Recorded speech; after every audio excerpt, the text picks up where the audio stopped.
Hello everyone, कैसे हो आप लोग। आई होप आप लोग सही होंगे और आपकी तैयारी भी सही चल रही होगी।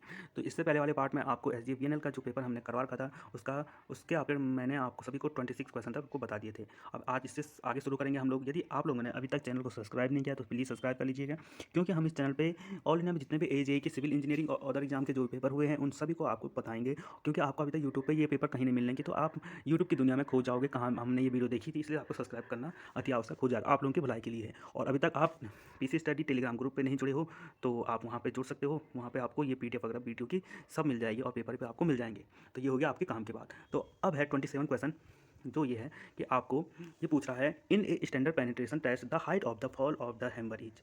मानक भेदन परीक्षण में हथौड़े की गिरावट की ऊंचाई क्या होती है? 56 सेंटीमीटर, 66 सेंटीमीटर, 76 या 86 centimetre, 56 centimetre, 66 centimetre, 76 centimetre, 86 centimetre.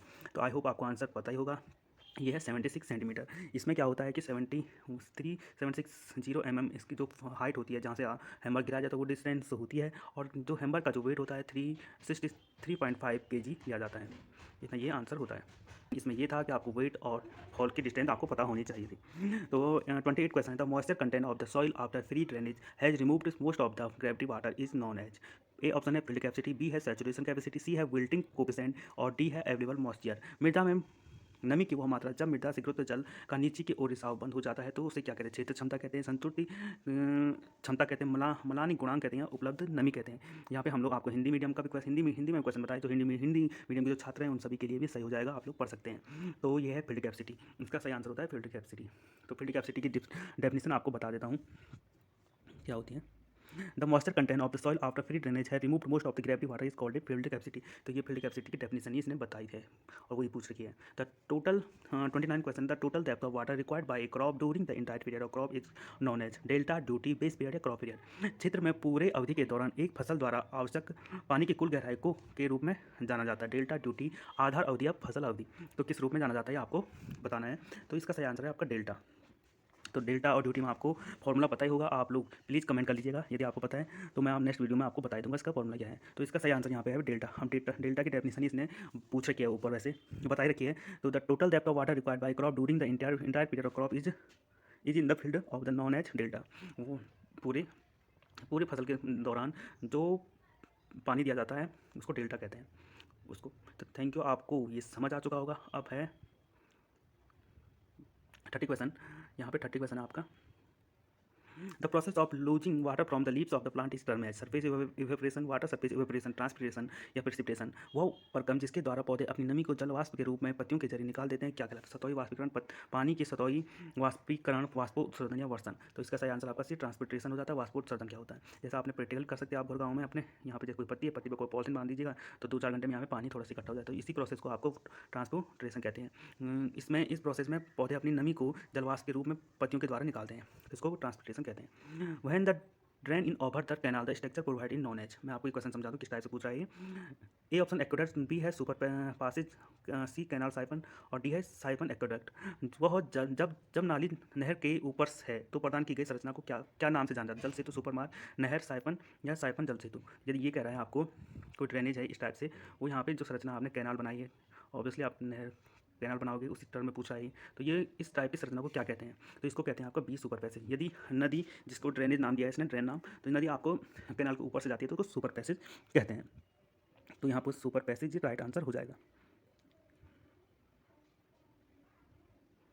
यदि कैनाल ऊपर हो नेचुरल ड्रेनेज की, तो आप कौन सा ऑप्शन करते हैं? तो ये पे aqueduct, A option is right हो जाता है, एक्वेडक्ट हो जाता है answer. When canal is carries over एक natural drainage the structure provide known as aqueduct, इस टाइप से हो जाता है। आप समझ चुके होंगे किस टाइप से इसका सॉल्यूशन है। तो ये सुपर पैसेज है। यदि कैनाल ऊपर होती तो ये एक्वेडक्ट हो जाता। 32वां क्वेश्चन है, 32 क्वेश्चन था। In India as per Indian standard the water consumption per capita per day for domestic purpose is 80 litre, 100 litre. भारतीय मानक के अनुसार घरेलू उद्देश्य के लिए प्रति व्यक्ति प्रतिदिन जल खपत होती है 85 लीटर या 100 लीटर। इसके दो ऑप्शन अभी बताता हूँ आपको। दूसरा ऑप्शन है इसका 115 लीटर, 135 लीटर। तो आई होप आपको पता है 135 लीटर लिया जाता है भारत में। भारतीय मानक के अनुसार घरेलू उद्देश्य के लिए प्रति व्यक्ति प्रतिदिन की खपत 135 लीटर लेते हैं और टोटल खपत लेते हैं आपको 270 लीटर। कभी टोटल पूछ सकता है, तो आपको 270 याद रखना है। आपके 2 क्वेश्चन इससे बन जाएंगे। 33वां क्वेश्चन है, the presence of sodium chloride in water. पानी में सोडियम क्लोराइड की उपस्थिति क्या दर्शाती? काउज बेड टेस्ट बुरे स्वाद का कारण बनती है, बुरे स्वाद का कारण बनती है। या बी है सॉफ्टन्स द वाटर, पानी को नरम करती है। इंक्रीज हार्डनेस ऑफ वाटर, पानी की कठोरता बढ़ाती है। और स्टॉप इपिडेमिक, महामारी रोकती है। तो बताइए क्या होता है इसका सही आंसर? इसका सही आंसर होगा आपका पानी की कठोरता बढ़ाती है, क्योंकि आपको कठोरता जो हार्डनेस है उसकी डेफिनेशन होती है कि कैल्शियम के सोडियम कैल्शियम और सोडियम के क्लोराइड और कार्बोनेट के कारण ही हार्डनेस होती है। तो आई होप आपको ये समझ आ चुका होगा। तो NaCl यहाँ पे हार्डनेस के लिए होती है। CO3 भी होता है तो वो भी हार्डनेस के लिए यूज़ किया जाता है होता है। 34वां क्वेश्चन है, the bacteria which can survive without oxygen is called. Bacteria जो ऑक्सीजन के बिना जीवित रह सकता है उसे किस नाम से बुलाया जाता है? Anaerobic bacteria, pathogenic bacteria, aerobic bacteria या नॉन पैथोजेनिक बैक्टीरिया। अवायवीय जीवाणु, रोगजनक जीवाणु, एरोबिक जीवाणु या गैर रोगजनक जीवाणु। तो यहाँ पे सही आंसर है इसका, यहाँ पे एनारोबिक बैक्टीरिया। जो बैक्टीरिया विदाउट ऑक्सीजन के होते हैं वो एनारोबिक होते हैं, जो ऑक्सीजन के साथ जीवित रहे वो एरोबिक होती हैं। सी एरोबिक ऑक्सीजन के साथ होता है, विदाउट कह रहा है तो एनारोबिक होगा। तो ये सही आंसर हो जाएगा इसका ए। आई होप आपको समझ आ चुका होगा। देखिए जो इससे पहले वाला ऑप्शन था सोडियम क्लोराइड किस लिए किया जाता है, तो आपको पता है किस लिए किया जाता है, वो हार्डनेस के लिए होता है यूज। और मैं इसका आंसर बताता हूँ आपको सही से। और इसको जो एनारोबिक बैक्टीरिया है उसको ऑब्लिगेट एनारोबिक बैक्टीरिया भी कहते हैं। एनारोबिक बैक्टीरिया भी कभी पूछ लिया, ऑब्लिगेट एनारोबिक बैक्टीरिया भी इसी को कहते हैं। तो 35वां क्वेश्चन है आपका, the property of liquid which offered resistant to the movement of one layer of liquid over another adjacent layer of liquid is called.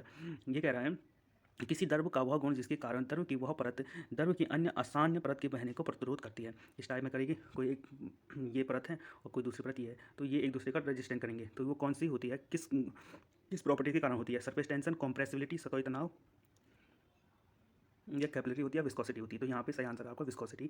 और डी है सान्यता। सान्यता वह गुण होता है जो गाढ़ापन आप समझ सकते हैं। तो एक दूसरे जो है लिक्विड एक दूसरे परत को रेजिस्टेंट करते हैं एक दूसरे को बहने के लिए। जैसे बता दूँ आपको, पारे की सान्यता ज़्यादा होगी पानी से, या शहद की सान्यता ज़्यादा होगी पानी से, आप ऐसे समझ सकते हैं। आई होप आपको समझ आ चुका होगा। तो नेक्स्ट क्वेश्चन है, the pressure at a point 4 metre below the free surface of water is. बहुत ही अच्छा न्यूमेरिकल है, आता है जी एग्जाम में स्टेट लेवल में। पानी की मुक्त सतह से 4 मीटर नीचे दबाव होता है 19 देखिए यहाँ पर ऑप्शन का कोई वैल्यू नहीं है, तो बता देता हूँ किस टाइप से निकलता है। आई होप आप समझेंगे। तो प्रेशर हो जाएगा आपका रो जी एच। तो यहाँ पे आपका रो है आपका डेंसिटी, जी आपको पता है वैल्यू कितना, और ये हाइट कितना बिलो है। तो ये हो जाएगा आपका रो की वैल्यू 1000 इंटू 9.81 और एच देखा आपका 4 मीटर। तो इसका सही आंसर आ जाएगा आपका 39.2 kPa किलो पास्कल, या हो सकता है ये पास्कल में आता है 39240, ये पास्कल होगा और ये आपका किलो पास्कल होता है। सी आंसर इज राइट हो जाएगा। आई होप आपको फॉर्मूला आपने देख लिया होगा, आपको समझ आ चुका होगा। The velocity of the liquid flowing through the divergent portion of venturimeter. Venturimeter की बात कर रहा है। एक वेंचुरीमीटर के उभरते सिरे के माध्यम से बहने वाली द्रव की गति क्या होगी? रिमेन कांस्टेंट होगी, इंक्रीज होगी, डिक्रीज होगी, depend upon the mass of liquid होगी। निरंतर बनी रहती है, बढ़ती है या कम हो जाती है, द्रव के द्रव्यमान पर निर्भर करती है। इस टाइप से होगा ये। तो आपको बता दूं वेंचुरीमीटर किस काम आता है, आपको ये पता होना चाहिए। वेंचुरीमीटर आपको यहाँ पे डिस्चार्ज मापने के काम आता है। तो यहाँ पे सी हो जाएगा आपका, सी इज राइट आंसर, कम हो जाती है। एक वेंचुरीमीटर के उभरते सिरे के माध्यम से बहने वाली द्रव की डाइवर्जन क्या कह रहा है, तो ऐसा वेंचुरीमीटर इस टाइप का होता है।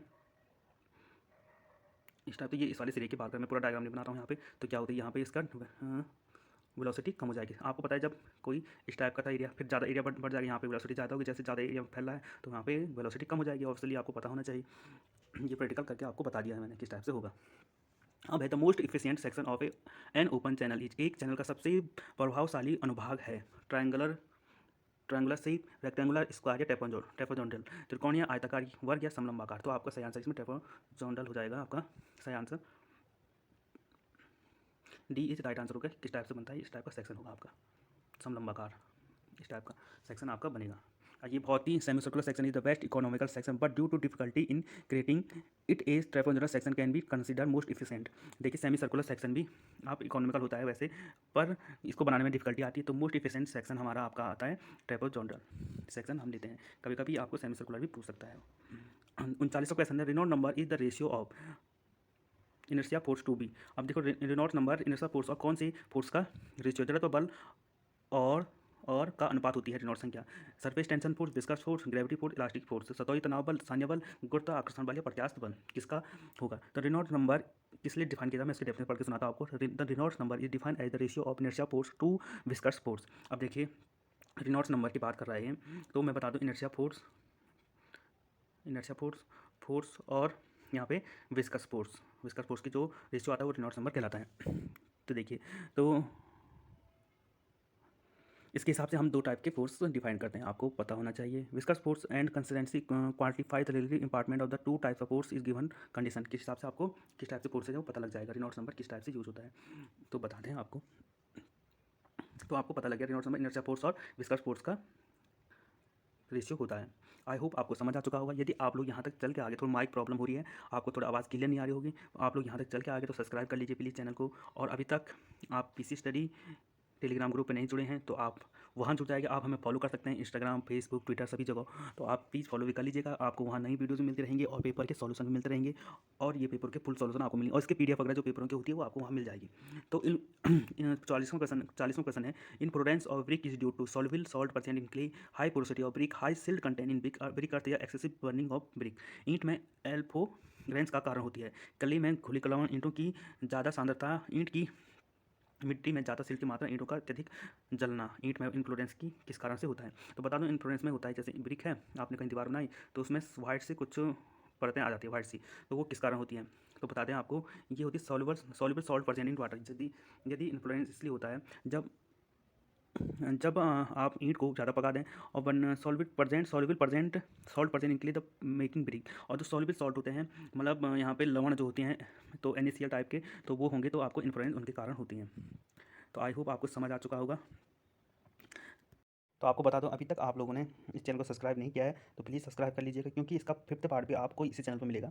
तो आप पीसी स्टडी को ट्विटर पे, टेलीग्राम पे, सभी जगह आप फॉलो कर सकते हैं, फेसबुक पे, और आप प्लीज़ टेलीग्राम के channel PC study Telegram group में ज्वाइन हो जाएगा। आई होप आप लोगों की तैयारी सही चल रही होगी। वहाँ पे आपको THDC की टेस्ट सीरीज में मिल जाएगी, वो भी फ्री में। तो आप प्लीज़ THDC एग्ज़ाम जो आपका मार्च लास्ट में या अप्रैल में हो जाएगा, ये एग्ज़ाम है, तो आपको टेस्ट सीरीज वहाँ पेड में मिल जाएगी, और आपको फ्री में भी आपको इसकी टेस्ट सीरीज मिल जाएगी। तो आप प्लीज़ वहाँ जाके विजिट कर लीजिएगा, इस टाइप से टेस्ट सीरीज है। Thank you everyone, thank you so much.